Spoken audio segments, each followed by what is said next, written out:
All right, so A24 has a brand new movie called Death of a Unicorn. I did not know what to think about this, man. I saw the trailer and said, could be interesting, could be original, but it feels more like a blockbuster concept, yet it's handled by a studio like A24 and has more of that independent feel to it. So what are they cooking?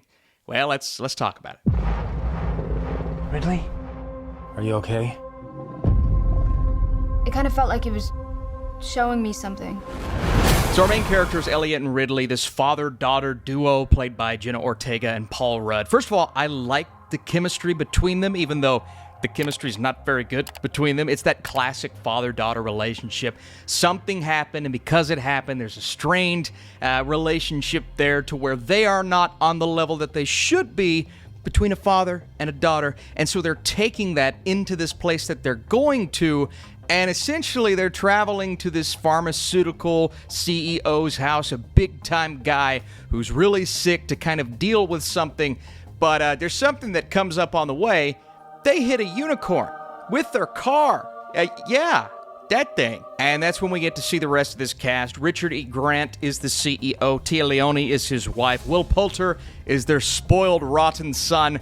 And Anthony Carrigan, who, I mean, this is just like, this movie is made for Anthony Carrigan, and every time he's on screen doing stuff, whether it's in the background or as a prominent character, I really liked his presence and his bits throughout the movie. This is a movie with numerous bits, but everything here is over the top, because once it's discovered that this unicorn is here, then everyone's just kind of, all right, well, this is weird, but we're going to roll with it. So it's a movie where characters roll with the punches very easily, but that tone is established in the beginning, and I thought they stuck to that tone extremely well. The big piece of the puzzle here is that this unicorn does something. Maybe something magical, maybe something that only unicorns can do, and there's actually a ton of lore that's not really explored to the level that it could have been. I think they did just enough to whet our palate and get us excited for where this movie was going, but there's a lot that's going on within the world of this mystical, magical landscape of unicorns. And so,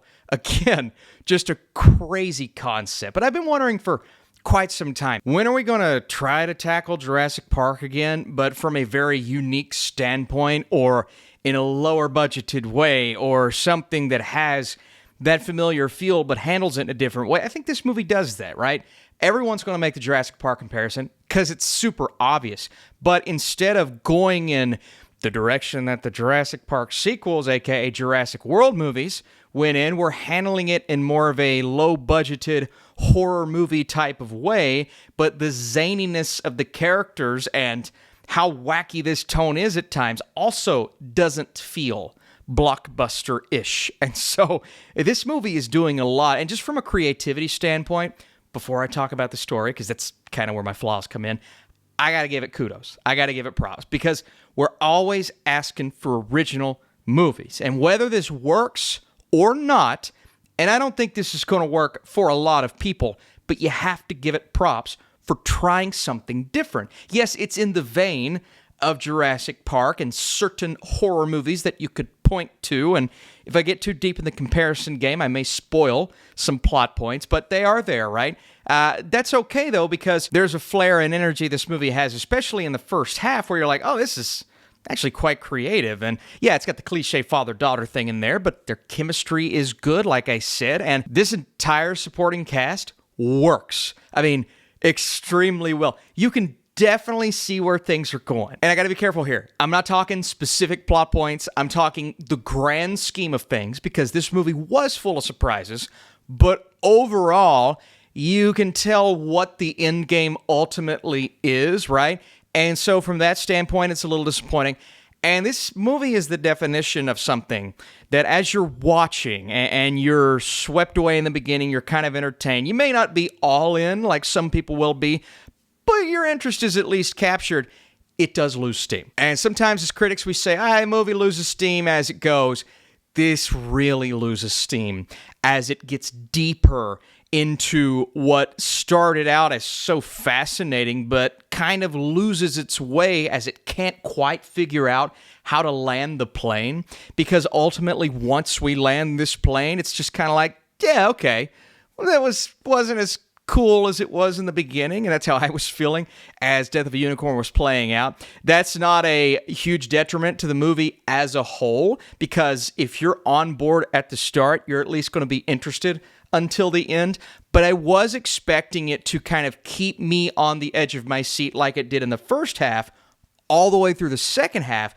And even though the second half, there's more happening from an action standpoint, it does start to get a little convoluted with its ideas. There is a very clear goal in the beginning of this movie, and by the end, there are a few things going on to where it couldn't quite pick a lane, couldn't quite keep focus, to where at the end, I'm just like, oh, okay, well, you know, it happened. Got a first-time director here for a first-timer with such a stacked cast. I thought he did an awesome job of kind of reining the actors in when they needed to be reined in, but also allowing them to let loose when the madness is happening. I'm talking madness with unicorns. So a fantasy world, essentially, that is as grounded as you could imagine. Now, part of me was a little disappointed when we get some of those unicorns gone bad tropes, because, I mean, it's kind of spoiled in the trailer. That's where certain elements go.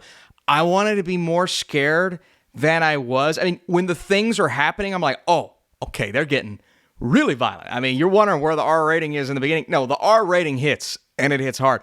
But there's parts of when they're showing them, you know, it's one of those cases where you're not seeing the villainous entity, and it's a lot scarier. So when they film it in a way to where you're not fully seeing what's happening, you're just seeing it happening, that was intense. And frankly, that was awesome. If you're a big horror fan, you're going to love those scenes. But when we're seeing it happen, and then it kind of goes into the daytime and seeing it happen in daylight, yeah, it doesn't have the same impact. And so I wasn't as riveted. And instead of being like, man, that's really creative, I was more like, yeah, they should have just kept it all at night. At night. Again, a lot going on here. The main relationship, the familial relationship, Will Poulter's character, there's a little subplot there. The workers in this big mansion, there are subplots there. The mystical elements with the unicorns, the lore behind the unicorns, what their horn does, and that's all happening at the same time. And I think this is where the movie does start to lose its way. But I do want to clarify, it didn't lose its way enough for me to where I'm sitting back going, yeah, it just ruined the originality, because it never does. At least I'm sitting here having some fun. Like, I was entertained as this movie was going, and I kept thinking, this is just cool. Like, it's a cool concept.